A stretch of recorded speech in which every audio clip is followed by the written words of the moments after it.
Hi, everyone. My name is Dr. Michael Wald, the blood detective, and welcome to this conversation entitled Your Arterial Age in Minutes. So what we're going to talk about during this talk is how does one measure arterial age? What does that even mean? Is there a difference really between chronological age and biological age? And what factors in your health, like cholesterol, for example, and dietary factors, affect arterial stiffness? And I think very importantly, why aren't your doctors doing this test? So let's get into it. To begin with, I'm a doctor of chiropractic. I'm also a board certified nutritionist and dietitian and sports nutritionist. I provide acupuncture and I'm a life coach. I've been in practice for 33 years and have practices in Westchester, New York, and also in Richmond, Virginia. So this information is for your education only. It's not meant as a substitute for sound medical or health advice.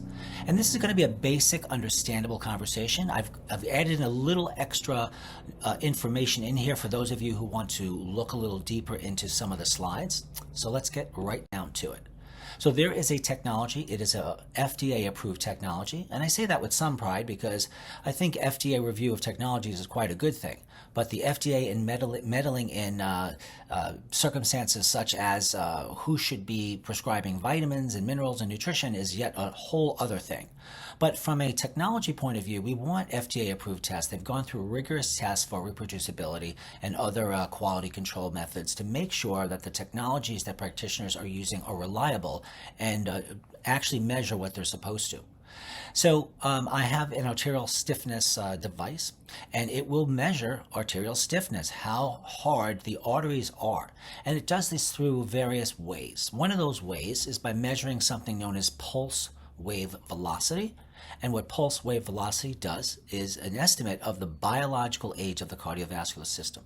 So I have clients that are, let's say, 35 years old, and their biological age of the arteries might be 75 years old.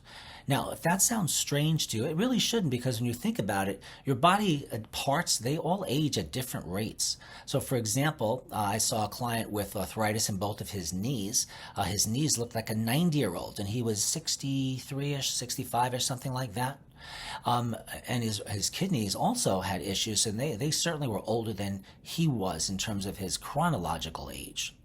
Now, if you're measuring arterial stiffness, one of the goals of having that value is you want to make sure that whatever vitamins you're taking, minerals, phytonutrients, exercise, other healthy lifestyle, medications, you want to make sure if they're meant to reduce your cardiovascular risk that they're unstiffening those arteries or making your arterial system more flexible, which is more young. So there is a pulse wave velocity as well.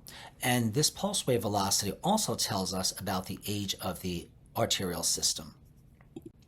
Now, I've given you some numbers here. I just want to emphasize that these things are very accurately measured.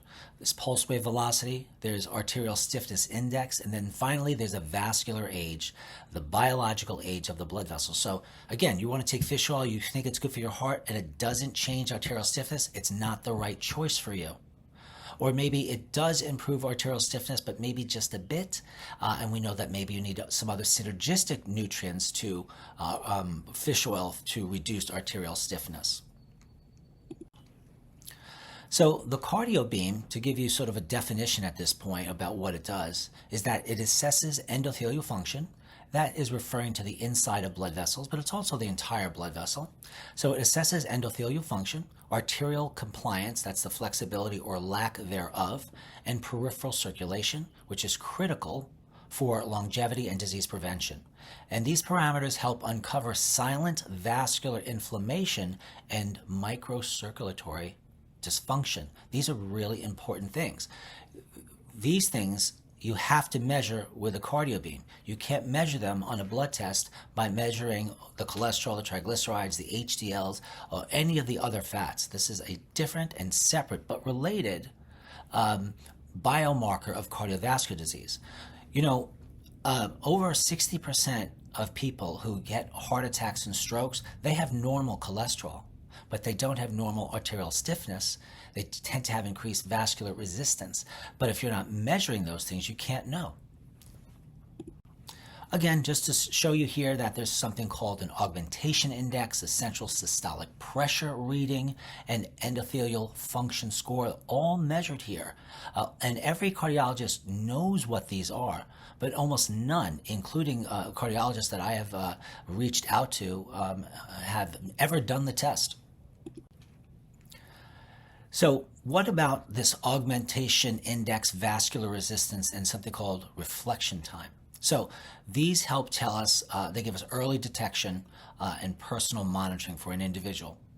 And the cardiobeam will track what's known as wave reflection timing and vascular resistance, two very important markers of cardiovascular risk, and to uncover early dysfunction before the symptoms show up.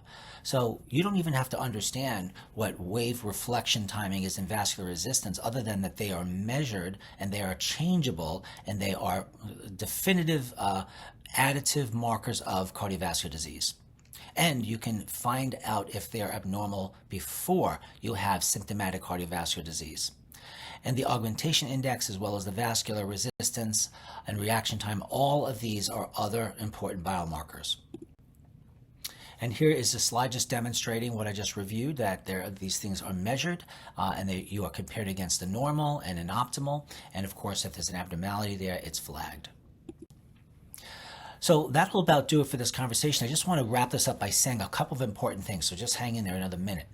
That you may have, just to reiterate, normal cholesterol readings, normal LDL, HDL, but you still may be at severe risk of cardiovascular disease if you have excessive cardiobeam findings like arterial stiffness.